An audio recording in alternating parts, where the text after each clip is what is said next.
You're listening to the Free to Be Mindful podcast, which provides bite-sized tips for busy parents, educators, and anyone working with kids.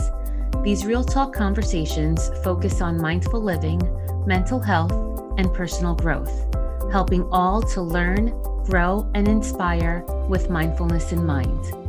I'm your host, Vanessa de Jesus Guzman, educator, licensed professional counselor, entrepreneur, and mom. I'm passionate about helping folks live life with peace of mind and ease of heart while not losing their, well, you know, here we go.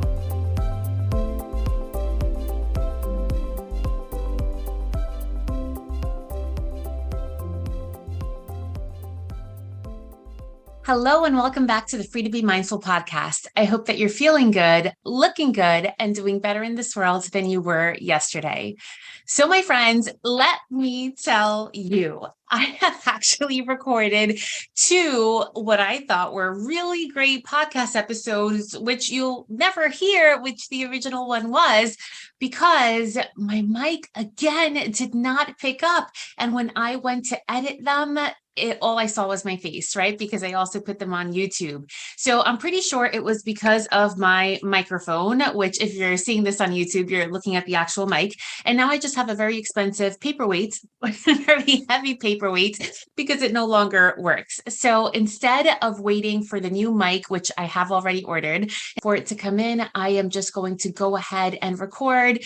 And hopefully it sounds okay for your ears, and know that beginning next week, it'll be back to normal. So thank you for your patience and thank you for your grace in waiting for new episodes. By the way, I love to hear from you in between episodes, and I love it when I receive the emails from you or the DMs on Instagram telling me your thoughts about the episode or what resonated with you, answering a question that I may have asked. And I know that I have received some emails like, where are you? So I will be back now that I am re-recording whatever it was that I said the original time when I sat down to record. So in the US, we have recently celebrated Mother's Day. And I say in the US because, in case you didn't know, different countries around the world celebrate Mother's Day at different times. So on Mother's Day, first, happy belated Mother's Day to those who celebrate whenever it is that you celebrate, because Mother's Day is truly every single day.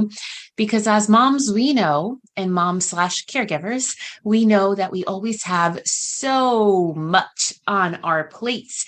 And generally speaking, it is moms who not only take on the role of the caregiver, but then also take on the role of the butler and the maid and the chef and the Uber driver and the CEO, maybe the CFO, and the personal shopper and the tutor, the referee, the counselor, all of the above, all of the roles that moms take on.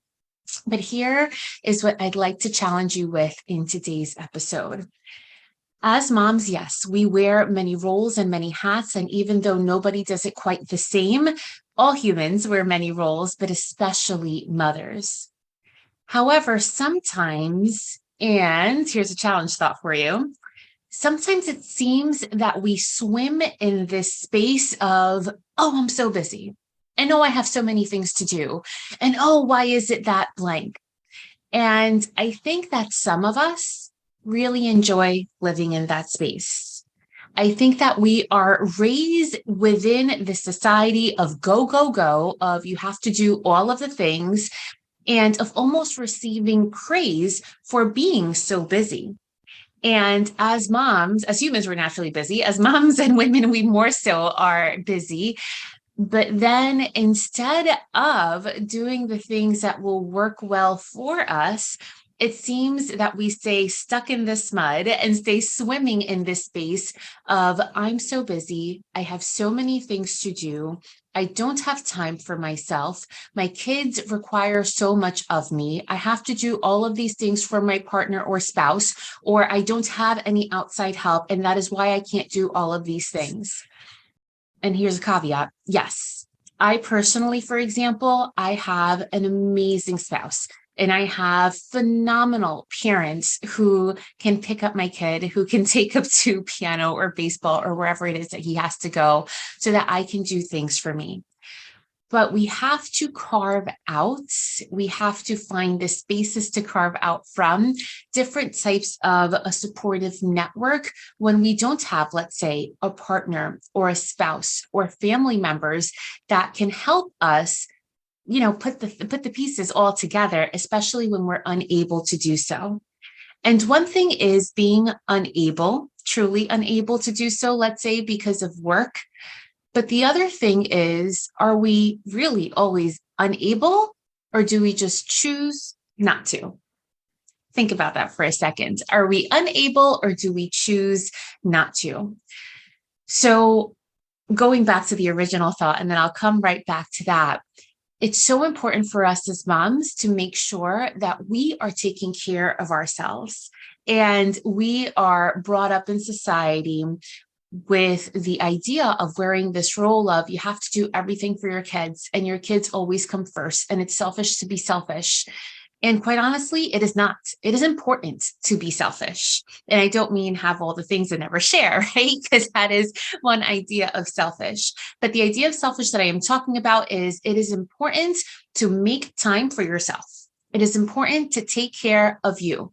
It is important to take the time to go to all your physical health appointments, your OB, your primary doctor, your chiropractor, your whomever it is. It is just as important to seek out for your mental wellness, your therapist, your coach, your program, whatever that is, right? Mental health also comes in forms of having a workout routine, practicing yoga if that's what you do, having a mindfulness practice, setting up boundaries where you say, I do not check email or work voicemails after this time, or this is just my family time and I have to carve that out because it's just as important as doing that project that my boss needs, right? So all of those things are taking care of your mental well-being. And then we also have to make sure that we take care of our other needs. Now, I don't mean the most basic, like in the hierarchy of needs. I don't mean the most basic, like food and shelter and water and all of that, right? Because those are important. But we also need those higher level of needs met as well.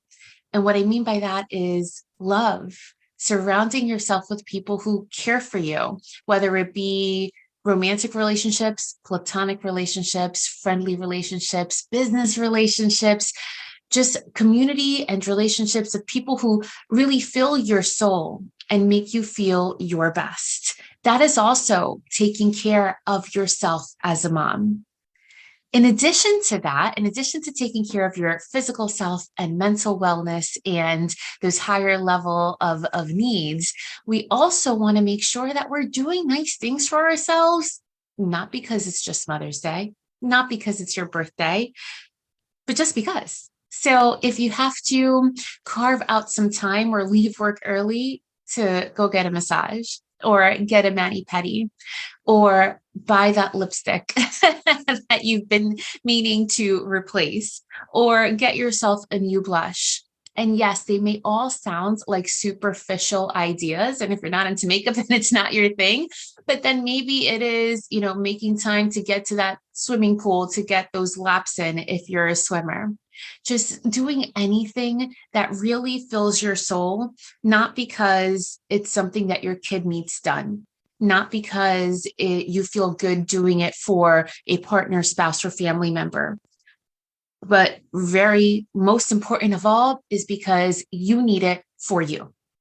You need it for your mental health. You need it for your overall well-being. Because when you take care of you, then you are a better mom, a better person at home, with your kids, with your friends, at work. You are not so bogged down and stressed out because you have made the space to take care of you. And my friends, that is so very important. And again, I know that having a support system of people around you who live physically in proximity close to you, I know that may be a little bit easier. And I know that is my situation, and I am so very grateful for that. But even if it is not your situation, then it benefits you to make time to build relationships within people who are in close proximity to you. Perhaps that is a neighbor. Perhaps that's going to PTA meetings, even if it's not your thing. Perhaps it's going outside of your comfort zone and talking to other parents at drop off or pickup so that you get to meet other moms and caregivers and other families. Perhaps it's making conversation at the pediatrician waiting room. Perhaps it's going on Eventbrite and looking up support groups or mom groups or something along those lines. Perhaps it's on the weekends when your kids are at the jungle gym making small talk, or even at Starbucks or at the coffee shop, making small talk with those around you who may seem to perhaps have common interests. And going again outside your comfort zone and even talking to those who seem like they don't have common interests based on a lot of different things, the way they look and what they're doing, if they have kids or not, their ethnic background, their gender, how they identify, because you never know. Personality is so much farther than skin deep. We know that, right? So you never know what they can offer you and what you can offer them. And it's a two-way street. So I challenge you this week and every week to go outside of your comfort zone, make those small talk conversations. And the biggest challenge of all, my friends, is after you make some of these connections, is then inviting them over for coffee. Maybe taking a step further, inviting them over for dinner to get to know them further, or maybe going for a walk around your neighborhood if that's available to you, so that when you do need help, when you do need somebody to perhaps pick up your kid from school so that you can, I don't know, get a 15-minute nap in, so that perhaps you can go get your eyebrows done. So perhaps you can just sit and breathe before your kids come in. That is the challenge for you, so that you can again take care of you. And I know that this is much more easily said than done, but it is possible because so many people can make it happen, and so can you. It's really easy to sit in the space of, I have so many things to do, of my kids are driving me nuts, of I don't remember the last time I got a manicure pedicure, of, oh, look at that person, look at all the time that they take out for them. Look at that person. They don't love their kids as much as I do because they take out time to take care of themselves.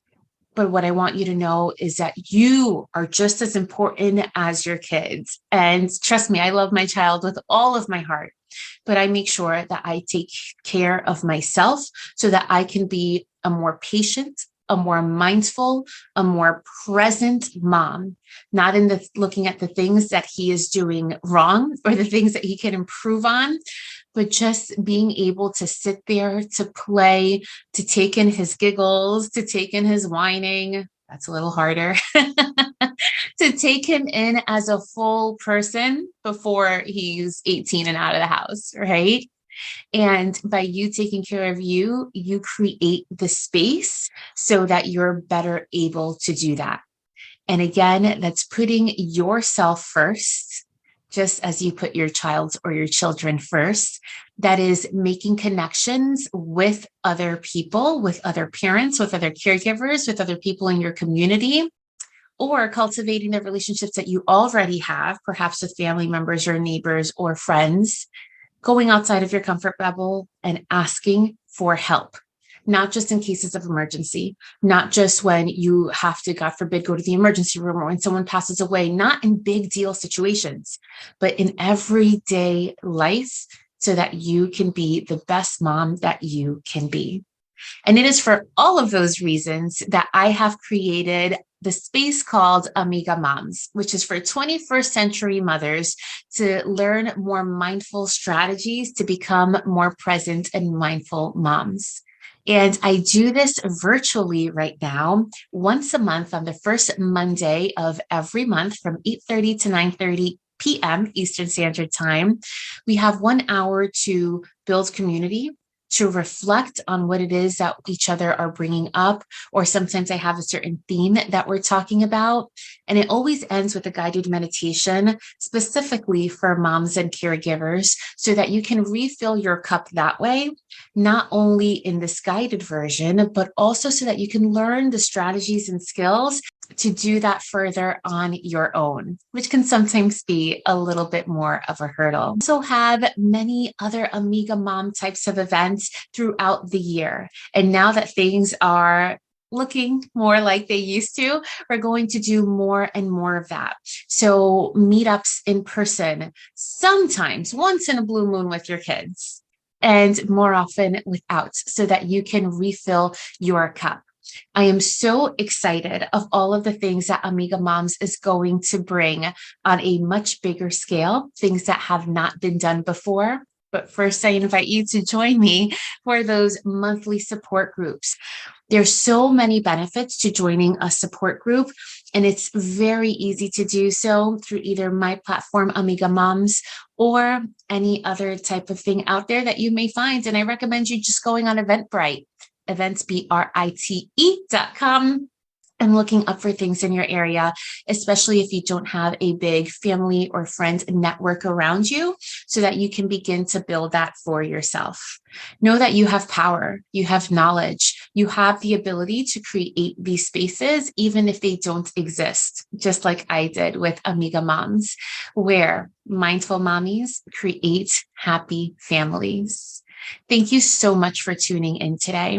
If you have any questions about anything that I mentioned, if something resonated with you, if you'd like to learn more about Amiga Moms, I invite you to visit my website, freetobemindful.com/Amiga Moms, so that you can find out more about the support groups and exciting upcoming events that I am thrilled to be sharing with you. And please join me for this small mindful moment.